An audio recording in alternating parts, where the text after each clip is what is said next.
Queridos irmãos, hoje nós vamos dar sequência à exposição na carta aos Efésios e chegamos hoje no capítulo de número 5, versículo 3. E o texto que nós vamos meditar então está no capítulo 5 de Efésios, do versículo 3 até o versículo 8. Você pode ler na sua própria Bíblia, se quiser ficar com a sua Bíblia aberta, vamos seguindo passo a passo. Ou você pode acompanhar o texto aqui na tela. Efésios capítulo 5, a partir do versículo 3, nós lemos assim: Entre vocês não deve haver nem sequer menção de imoralidade sexual, como também de nenhuma espécie de impureza e de cobiça, pois essas coisas não são próprias para os santos. Não haja obscenidade, nem conversas tolas, nem gracejos imorais, que são inconvenientes, mas, ao invés disso, ações de graças. Porque vocês podem estar certos disto: nenhum imoral, ou impuro, ou ganancioso, que é idólatra, tem herança no reino de Cristo e de Deus. Ninguém os engane com palavras tolas, pois é por causa dessas coisas que a ira de Deus vem sobre os que vivem na desobediência. Portanto, não participem com eles dessas coisas.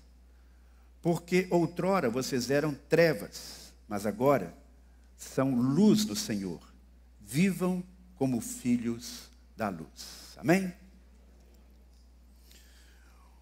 O tema de hoje e do próximo sermão do livro de Efésios é: vivamos como filhos da luz. Eu começo a exposição deste texto pelo último versículo lido.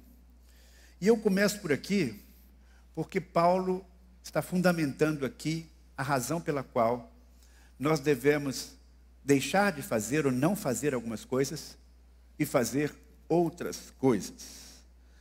Paulo apresenta as razões para uma vida de santidade de diferentes ângulos, mas sempre vinculado à nossa experiência com Jesus Cristo. Lendo o capítulo anterior sobre esta nova vida em Cristo, porque tudo isso que estamos apresentando envolve a nova vida em Cristo. Nós somos desafiados a, como discípulos, seguir o Mestre. Nós somos desafiados a uma vida de santidade porque Deus é santo. Nós somos desafiados a ter determinados comportamentos porque somos filhos de Deus. E no texto de hoje nós apresentamos mais uma verdade. Nós somos desafiados a agir de uma determinada maneira e evitar certos comportamentos, porque nós somos filhos da luz. Luz e trevas são conceitos que aparecem com muita frequência, especialmente no Novo Testamento.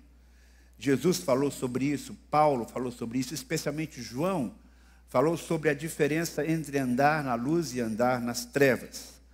A luz sempre está associada a Deus, à verdade que é Jesus Cristo, ao bem, à santidade, à manifestação da glória de Deus. E as trevas, por outro lado, a Satanás, ao pecado, ao sofrimento, à mentira e ao mal. Então são dois caminhos, duas realidades, das trevas e da luz. Então a nossa ética, nosso comportamento cristão tem a ver com esta realidade. Somos filhos da luz. Somos filhos da luz porque somos filhos de Deus. E Deus é luz e nele não há treva alguma.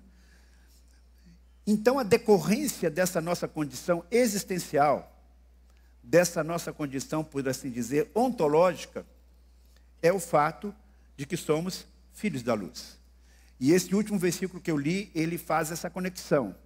Ele diz porque, e esse porquê está se referindo, me parece, ao que ele acabou de falar, e também aquilo que ele vai falar em seguida: porque vocês outrora eram trevas, mas agora são luz no Senhor, vivam como filhos da luz. Então a primeira verdade que eu gostaria que você levasse consigo nesta manhã é a seguinte: porque nos tornamos filhos da luz, nós somos desafiados a viver como filhos da luz. Este verso indica aquilo que aconteceu na sua vida e na minha vida. Em algumas pessoas esse contraste entre trevas e luz, ele é muito forte. No final da semana passada eu estive participando de um cursilho para homens, Obviamente, tem ali uma série de coisas que a gente não pode compartilhar, porque são específicas de quem vai para o encontro e é bom ter aquelas surpresas ali. Aliás, é um concílio que eu recomendo muito. Mas ali nós tivemos a oportunidade de ouvir alguns testemunhos.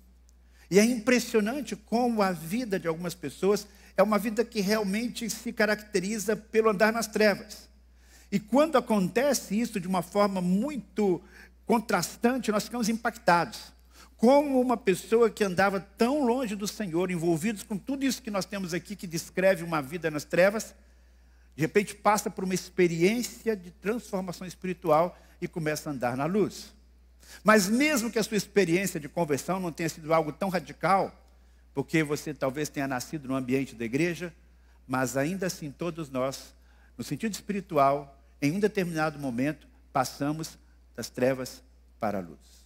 E portanto, se somos filhos da luz, nós temos o dever de perceber aquilo que é compatível e aquilo que não é compatível com a nossa condição. O apóstolo Paulo fala que mais de uma vez, isso não convém. Isto não, se a gente fosse lá em São Paulo, diria, isso não orna com a vida dos crentes, né? Não combina. Então é tudo uma questão de coerência. Nós temos essa responsabilidade de viver, de andar, como diz uma tradução mais antiga, como filhos da luz, porque temos uma experiência de novo nascimento. E quando nós nascemos de novo, nós saímos do ambiente das trevas espirituais para o ambiente da luz divina. E nesse ambiente nós temos algumas coisas que nós não devemos fazer. E aí está o grande desafio, porque a sociedade atual, ela detesta essa palavra não. Quem é que gosta de naturalmente refrear os seus instintos? Tenho falado aqui, devo relembrar, a vida de santidade tem dois lados. Aquilo que eu não devo fazer, aquilo que eu tenho que abandonar e aquilo que eu vou colocar no lugar, aquilo que eu devo fazer. E essas negativas do cristianismo, elas têm como propósito nos fazer mais felizes, nos livrar do inferno, nos conceder perdão, nos trazer realização pessoal? Num certo sentido, sim. Mas é muito mais do que isso. É muito mais do que isso. Tudo aquilo que é negativo que devemos abandonar tem como alvo nos tornar mais santos. Tem como alvo nos tornar mais parecidos com Jesus. Tem como alvo remover os empecilhos que impedem que esta luz de Deus brilhe com todo o seu fulgor em nossa vida. Quando Paulo apresenta o que nós não devemos fazer, ele está enfatizando que a vivência da nossa fé transcende aos nossos atos religiosos. Transcende ao vir ao culto, fazer oração, ler a Bíblia, participar de um ministério. Todas essas coisas são importantes. Mas a nossa vida cristã, ela ultrapassa todas essas práticas. A vida de luz que Deus propõe para nós, ela deve alcançar todos os cantos e recantos de nossa vida. Todos os aspectos. Entrar nos detalhes do cotidiano. Sobre o que fazemos quando ninguém está olhando. Como nos divertimos. Que piadas ouvimos e repassamos. E aí então nós temos nesse texto alguns desafios bem específicos numa área crítica de nossa existência humana. Nesta área nós somos também todos desafiados a viver como filhos da luz.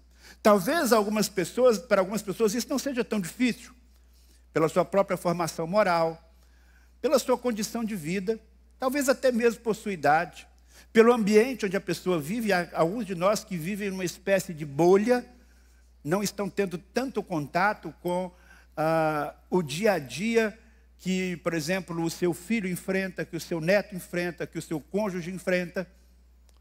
Mas muitos de nós têm contatos, pontos de contato com a realidade do mundo, e vivenciar esses princípios de fato representa um grande desafio para todos nós.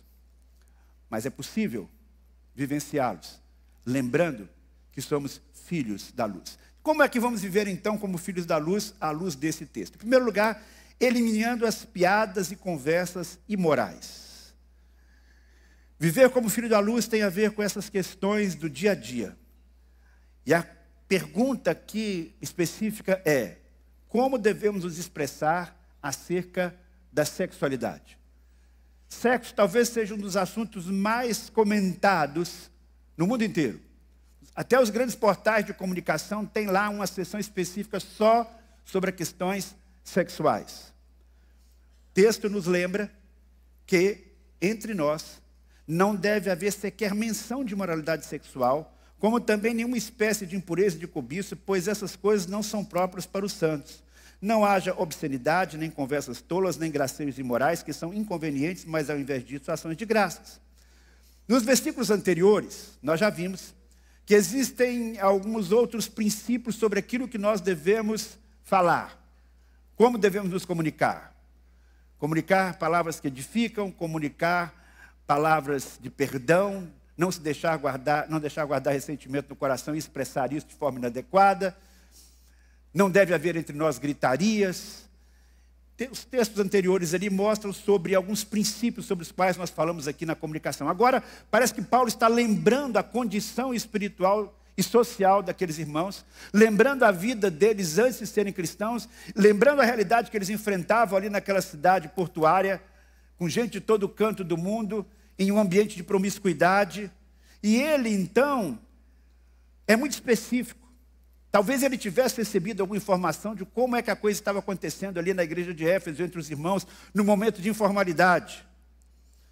O fato é que ele volta ao tema do uso da palavra, e ele, então, certamente se lembra do linguajar dos pagãos, muito especialmente em conversas que envolvem a área sexual. É importante lembrar, meus irmãos, destacar, ressaltar, que o sexo não é algo pecaminoso.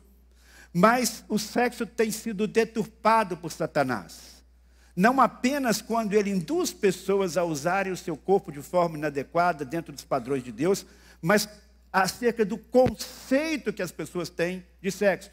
Da maneira como encaram este dom de Deus. Há pessoas que se entregam a todo tipo de depravação.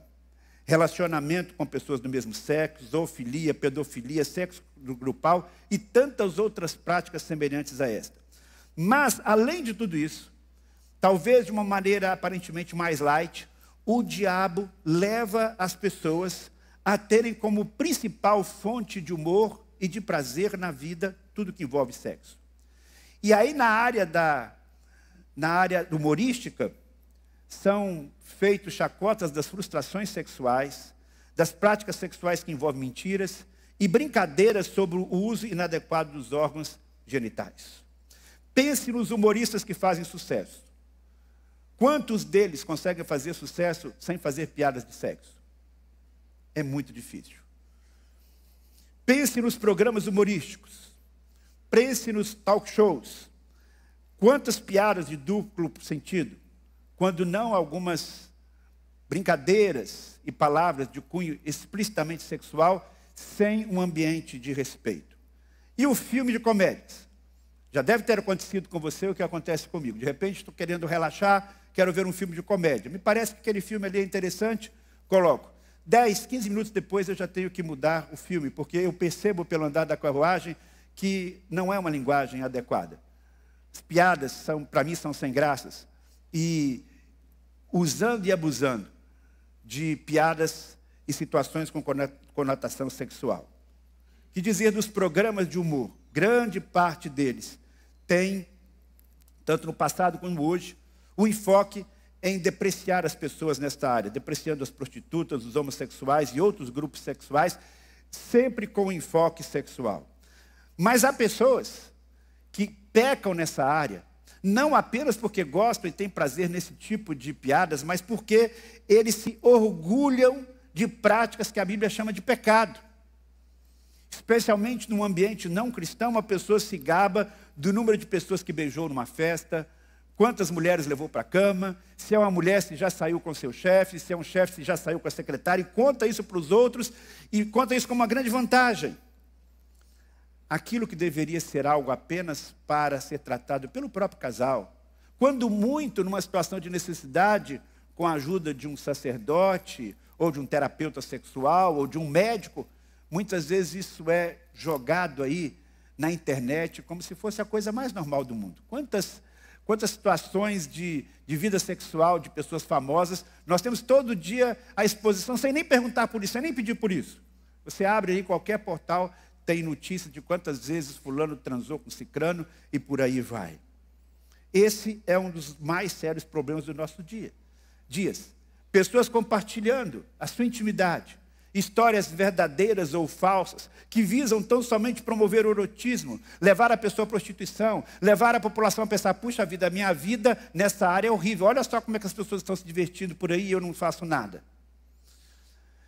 Paulo recomenda que certas práticas comuns na área sexual, elas não devem nem ser mencionadas em nossas rodas de conversa. É bem verdade que pode existir aqui uma interpretação um tanto radical desse assunto, dizendo que nós nunca podemos falar sobre sexo. Não é isso. O apóstolo Paulo fala que certas coisas não devem ser mencionadas, é nesse ambiente de deboche, de brincadeira, de contar vantagens. Discussão de temas importantes na área sexual, de forma respeitosa, são necessários.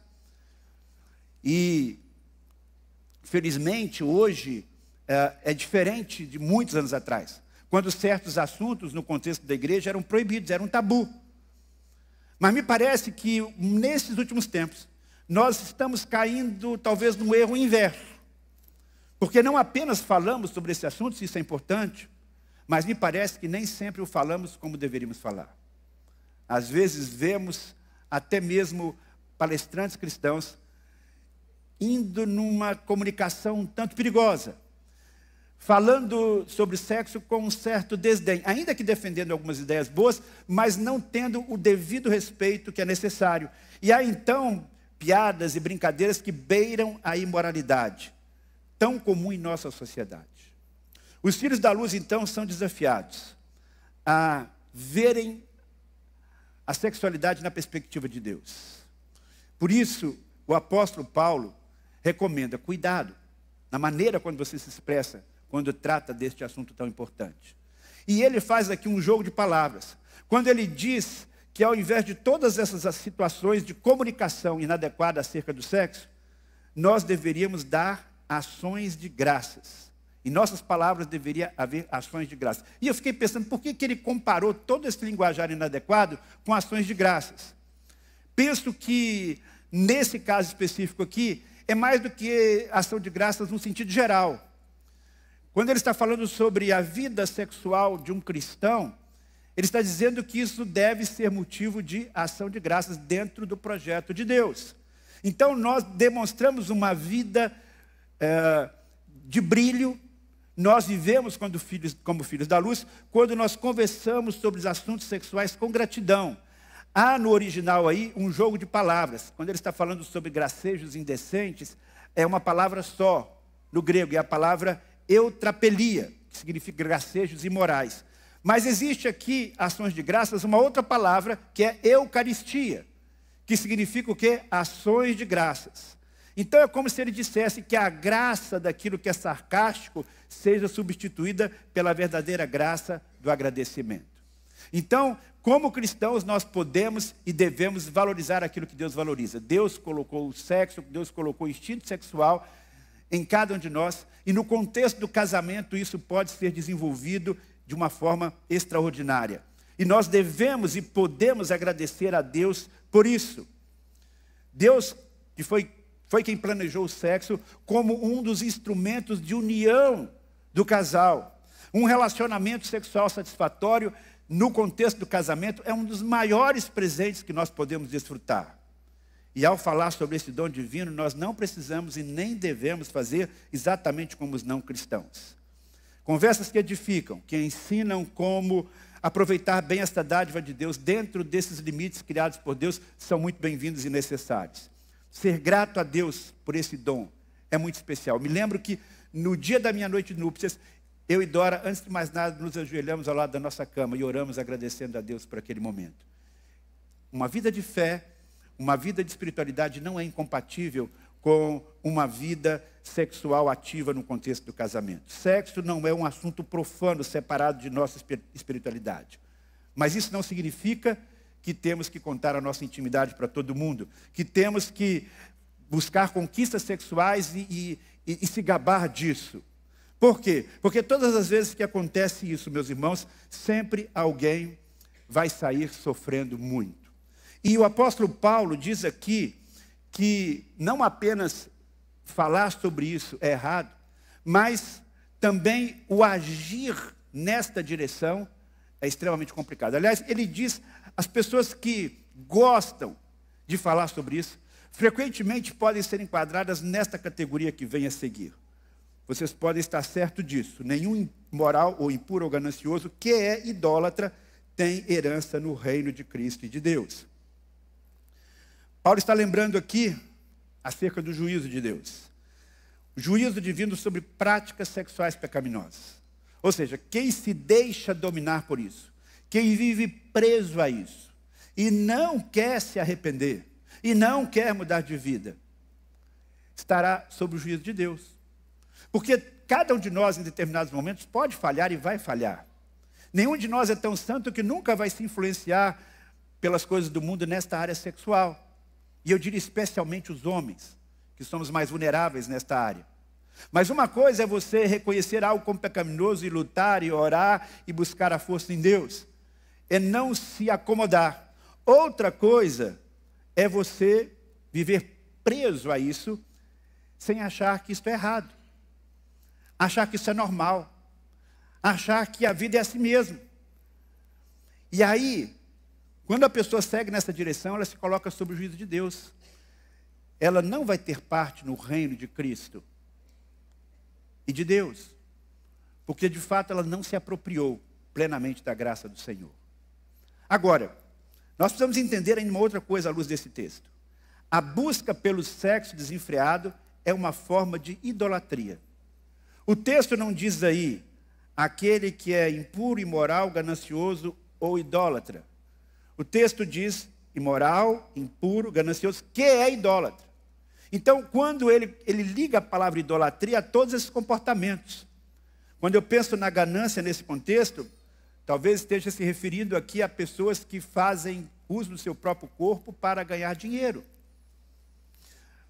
Quando se fala aqui em pessoas imorais e impuras, certamente nós estamos falando aqui de pessoas que misturam até mesmo a religião com a prostituição, como era comum naquele tempo. Naquele tempo havia os deuses pagãos e os cultos pagãos, e em muitos deles haviam prostitutas e prostitutos cultuais.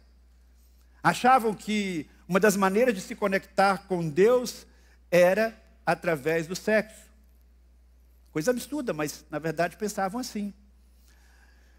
Nos dias de hoje, nós temos alguns grandes desafios. Porque há pessoas que estão dizendo o que Deus não diz acerca da vida sexual. E tentando justificar comportamentos que são completamente contrários ao que está proposto na palavra de Deus. Lá no Antigo Testamento, nós já vemos um vínculo entre a idolatria e a prostituição. Quando o povo se afastava de Deus e adorava outros deuses, a Bíblia dizia, os profetas diziam, vocês estão agindo como prostitutas, abandonando o relacionamento com Deus e se dedicando a outros deuses. O que isso tem a ver com a nossa realidade? Ainda que você não vá praticar o sexo num ambiente religioso, de culto, mas se a pessoa se deixa dominar pelo sexo, ela está fazendo do sexo o seu Deus. Qualquer coisa que você coloca no lugar de Deus, em sua vida, isso torna o seu Deus. É idolatria.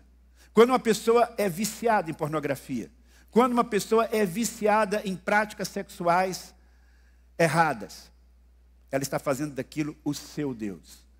Está fazendo daquilo a sua razão de viver. O sexo tem lugar nas nossas vidas, mas jamais pode ser o primeiro lugar.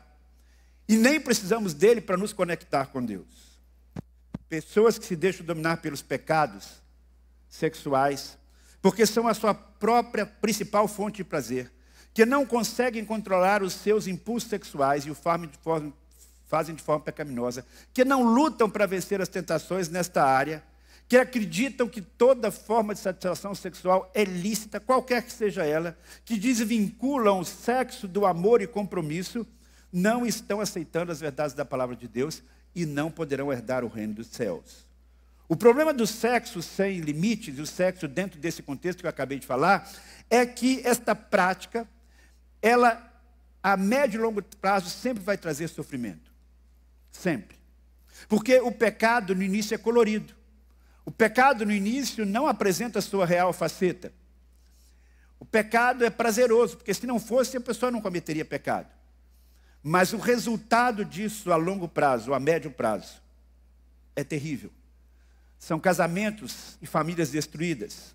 Mulheres que se sentem descartadas e usadas depois que os namorados tiveram com elas aquilo que eles queriam.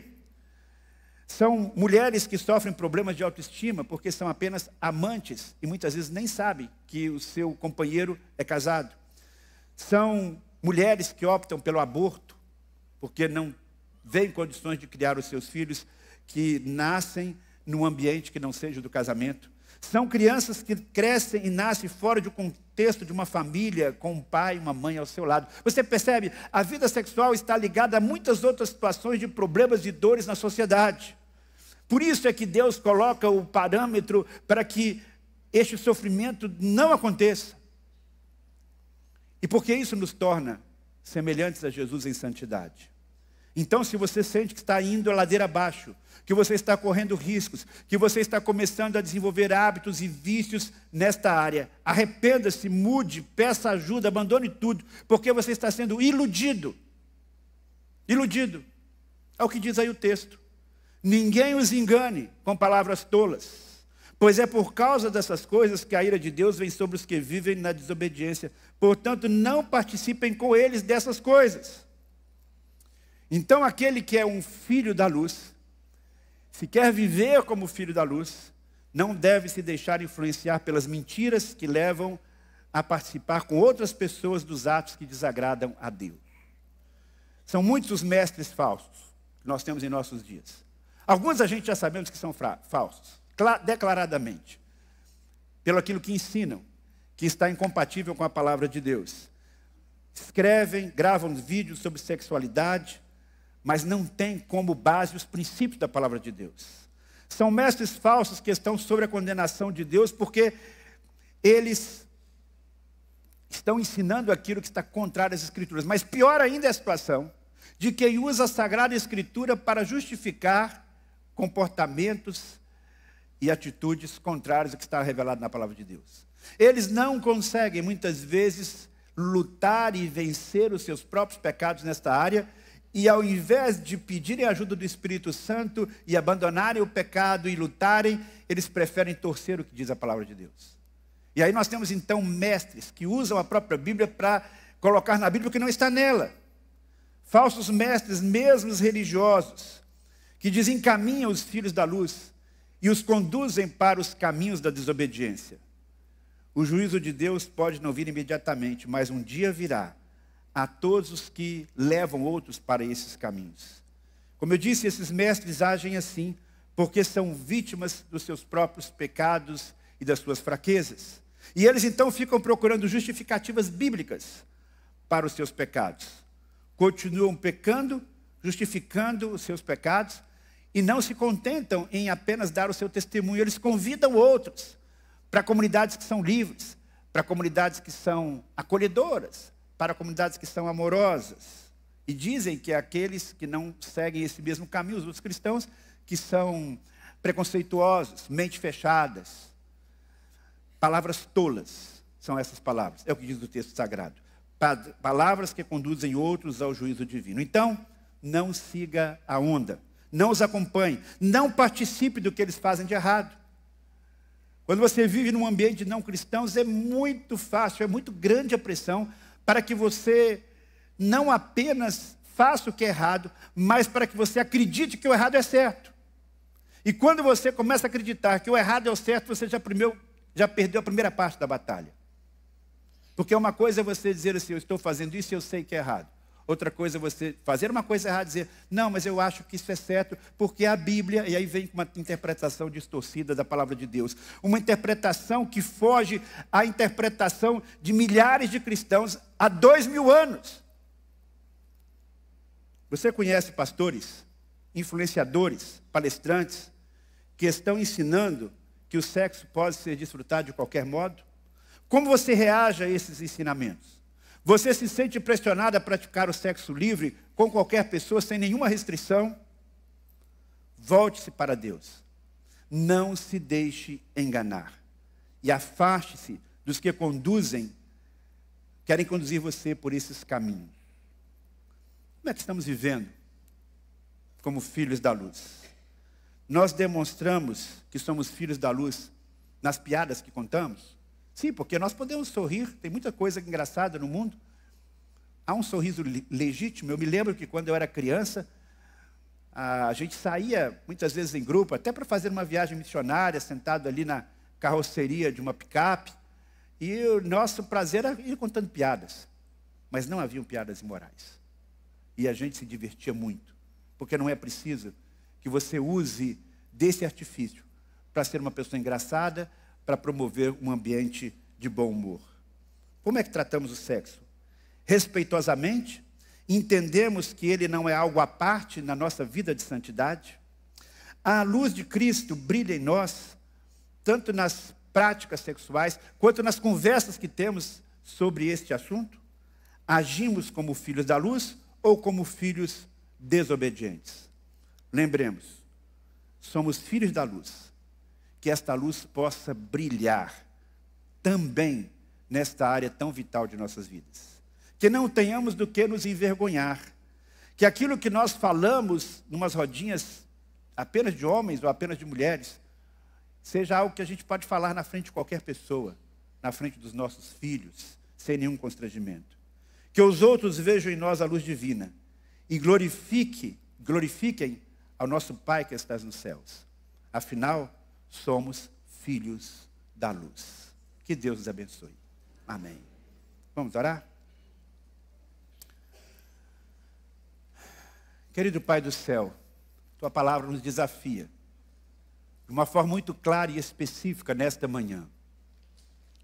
E qualquer que seja a luta que estejamos enfrentando, cada um aqui individualmente sabe seu grau de dificuldade nesta área. Nós pedimos a Tua intervenção, a Tua bênção, para que nós tenhamos uma mente pura, palavras puras e um comportamento puro. E que esta pureza faça brilhar a Tua luz em nossas vidas. É o que eu te peço, Pai, para a minha vida e para a vida dos meus irmãos, para a vida de todos aqueles que nos acompanham pela internet e que desejam viver como filhos da luz. É o que eu te peço, no nome de Jesus. Amém.